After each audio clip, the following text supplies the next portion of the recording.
Assalamualaikum warahmatullahi wabarakatuh. Waalaikumsalam warahmatullahi wabarakatuh. Selamat pagi semuanya. Pagi. Oke, alhamdulillahirobbilalamin. Puji syukur kehadirat Allah. Hari ini kita dipertemukan untuk pertama kalinya dalam mata kuliah manajemen keuangan 1. Puji syukur ya, kita pertama kali ketemu hari ini. Dan sebelum masuk materi, tentunya saya akan membahas tentang rencana pembelajaran dari si manajemen keuangan 1 ini. Bisa dilihat teman-teman semuanya di layar? Bisa ya. Untuk rencana pembelajaran atau RPP dari manajemen keuangan 1 ini, yang pertama adalah,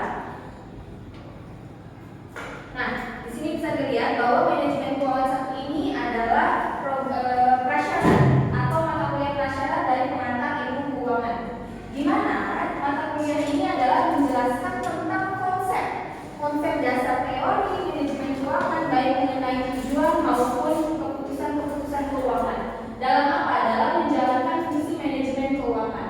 Nah, pembahasan nanti dilakukan secara sistematis untuk apa? Untuk membantu pemahaman teman-teman semuanya agar memiliki kemampuan dalam mengelola keuangan pribadi maupun perusahaan. Gitu ya. Nah, topik pertama ini nanti akan dimulai dari konsep keuangan secara umum, serta bagaimana dapat menggunakan informasi akuntansi ini untuk dilakukan analisa keuangan sebagai dasar pengambilan keputusan keuangan. Kemudian nanti akan dilanjutkan dengan analisa laporan keuangan, ya. Dan analisa laporan keuangan ini tentunya nanti akan ada konsepnya, yaitu konsep nilai uang dan waktu nilai uangnya. Selanjutnya nanti manajemen persediaan, lalu ada resiko pada hasil aset, penganggaran modal, dan penganggaran kas. Lalu ada keputusan investasi, analisa dana, dan aliran kas.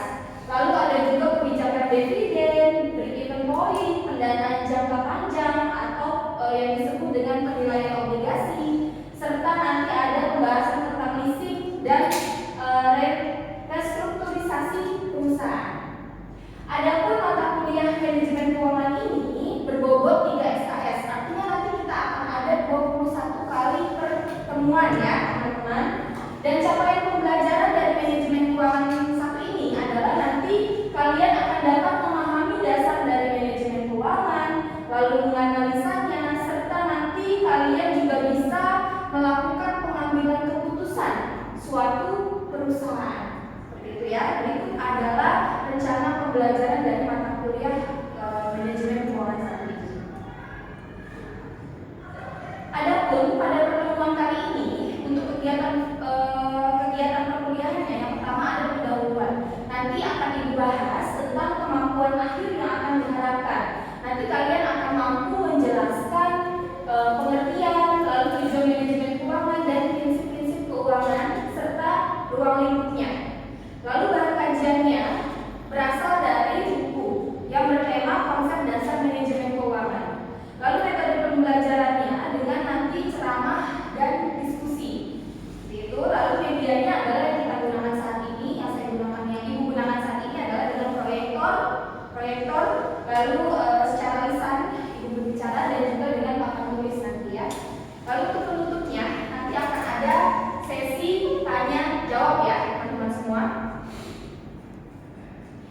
Lalu untuk penilaian pada mata kuliah manajemen keuangan 1 ini adalah untuk absensi, bobot nilainya adalah 10%, lalu untuk tugasnya 15%, UTS-nya adalah 30%, dan UAS-nya adalah 65%. Jadi itu yang teman-teman harus pahami dari mata kuliah manajemen keuangan 1 ini ya.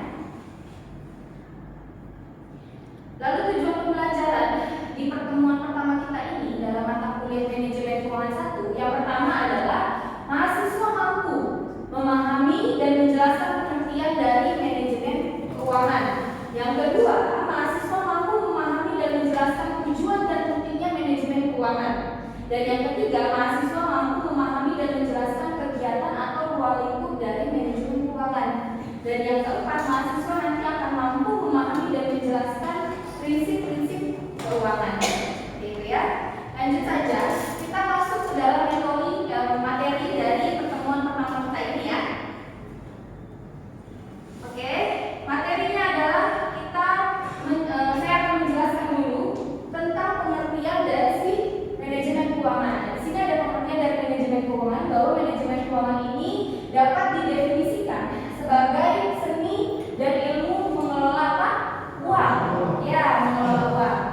Jadi keuangan itu juga disebut sebagai dengan pemberian uang pada waktu ketika dibutuhkan. Nah, fungsi keuangan ini adalah untuk pengadaan dana dan efektif untuk pemanfaatannya di bidang usaha. Jadi ada yang namanya pengadaan dan juga efektif untuk digunakannya untuk apa dalam sebuah perusahaan atau badan usaha. Lalu konsep keuangan itu sendiri meliputi apa saja? Meliputi modal, meliputi dana uang, dan juga meliputi jumlah uang tersebut ada berapa atau jumlah aset tersebut ada berapa nominalnya. Lalu di sini ada menurut pendapat definisi dari Khan dan Jai bahwa keuangan ini adalah seni dan ilmu dalam mengelola uang. Ya. Lalu ada menurut kamus dari Oxford bahwa kata keuangan itu berkonotasi adalah pengelolaan uang.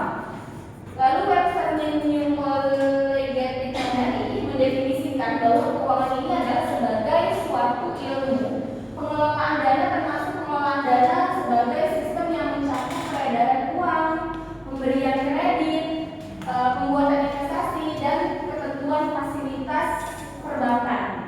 Ya, itu adalah pengertian dari manajemen keuangan, teman-teman semuanya.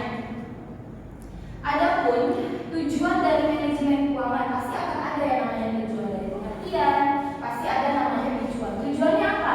Bahwa tujuan utama dari manajemen keuangan ini adalah untuk memaksimalkan. Namanya maksimalkan berarti harus besar ya. Ya, memaksimalkan nilai yang dimiliki perusahaan atau memberikan nilai tambah terhadap aset yang dimiliki oleh si pemegang saham. Itu adalah tujuan utama dari manajemen keuangan. Dan pentingnya manajemen keuangan ini pastinya adalah bahwa pengetahuan tentang manajemen keuangan saat ini itu tidak hanya penting bagi pihak-pihak yang secara langsung terlibat dalam pengelolaan keuangan suatu perusahaan atau manajer keuangan, tapi juga penting bagi pihak-pihak lain yang tugasnya atau kegiatannya itu secara tidak langsung berkaitan dengan masalah keuangan, seperti manajer pemasaran, manajer produksi, dan manajer sumber daya manusia. Kenapa? Karena manajer selain manajer keuangan, yaitu manajer pemasaran, manajemen produksi, manajer sumber daya manusia, itu mereka juga membutuhkan uang untuk mengelola divisinya masing-masing. Gitu. Jadi uang itu sangat penting dan manajemen keuangan itu sangat penting untuk semua manajer. Apakah kita penting menggunakan manajemen keuangan untuk diri kita sendiri? Iya, sangat penting juga. Jadi bukan hanya sekedar perusahaan, tapi diri kita sendiri pun juga penting dalam manajemen keuangan, gitu ya. Nah, hal ini mengingat tugas dan kegiatan yang dilaksanakan oleh manajer. Selain manajer keuangan itu mempunyai implikasi terhadap bidang keuangan, baik berupa dukungan dana maupun sebagai penghasil dananya. Lanjut lagi, bahwa mengingat kegiatan yang dilakukan oleh masing-masing manajer di dalam satu perusahaan itu saling terkait satu sama lain dan mempunyai implikasi terhadap bidang keuangan, maka pengetahuan tentang manajemen keuangan itu perlu dimiliki oleh para manajer lainnya. Nah, ini yang tadi dikatakan ya, bahwa tidak hanya manajer keuangan saja yang butuh, tapi semua manajer pun butuh untuk mengetahui ilmu tentang manajemen keuangan. Nah, di samping itu masalah keuangan yang dihadapi oleh perusahaan dewasa ini itu cenderung semakin kompleks. Kompleks terhadap apa? Terhadap terjadinya berbagai perubahan, baik di lingkungan dalam ataupun di lingkungan luar. Gitu. Pasti akan ada yang namanya perubahan. Jadi harus dihadapi ya oleh perusahaan tentang masalah-masalah keuangan ini. Lalu dalam mempelajari manajemen keuangan itu diperlukan pengetahuan tentang akuntansi. Nah, sebelumnya teman-teman di sini pasti sudah belajar tentang akuntansi ya. Nanti kita akan flashback tentang akuntansinya. Namun demikian, manajemen keuangan dan akuntansi itu mempunyai perbedaan. Ya, ada sedikit perbedaan yang memang mendasar. Nah, di sini ada lagi betapa pentingnya manajemen keuangan ya teman-teman ya, bahwa manajemen keuangan dan akuntansi ini itu nantinya memfokuskan perhatian pada yang namanya aktiva dan pasifa ya. Lalu keduanya itu berbeda dalam hal periode waktu gitu. Dan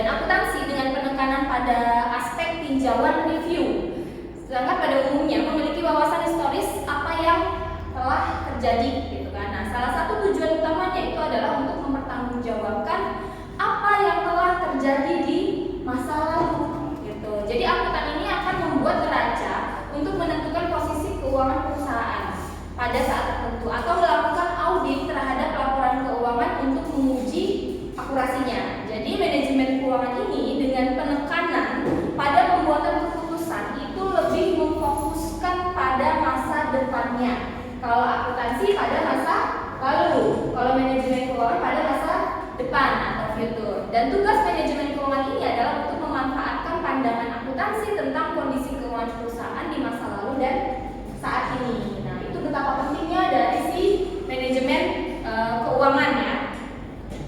Lanjut lagi.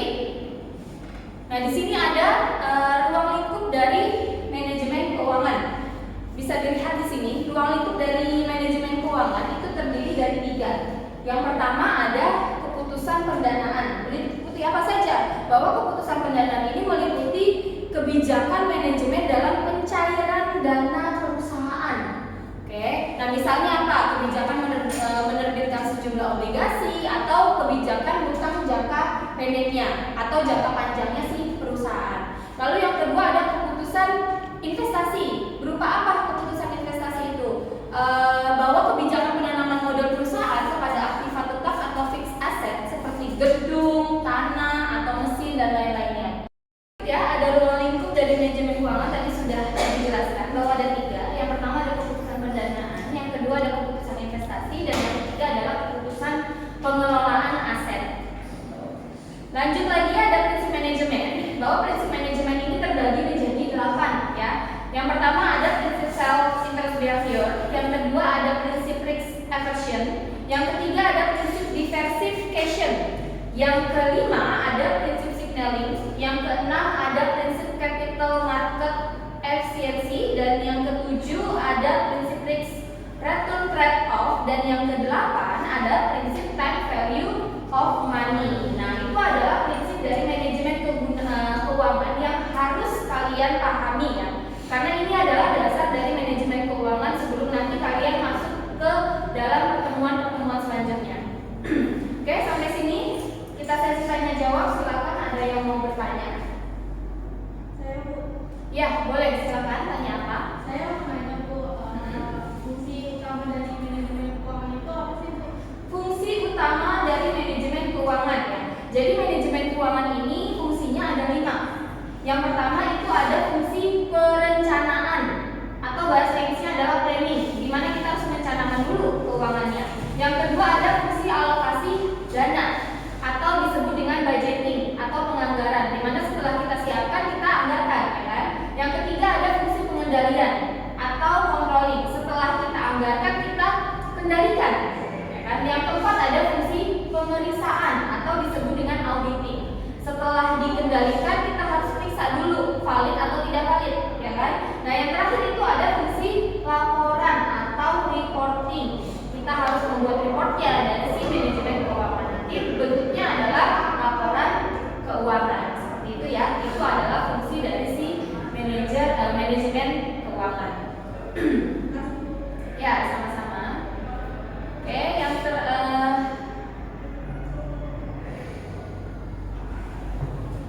Oke, sampai sini sudah disampaikan materi dari pertemuan pertama kita ini ya di mata kuliah manajemen keuangan 1. Untuk pertemuan kedua nanti kita akan lanjutkan di minggu depan.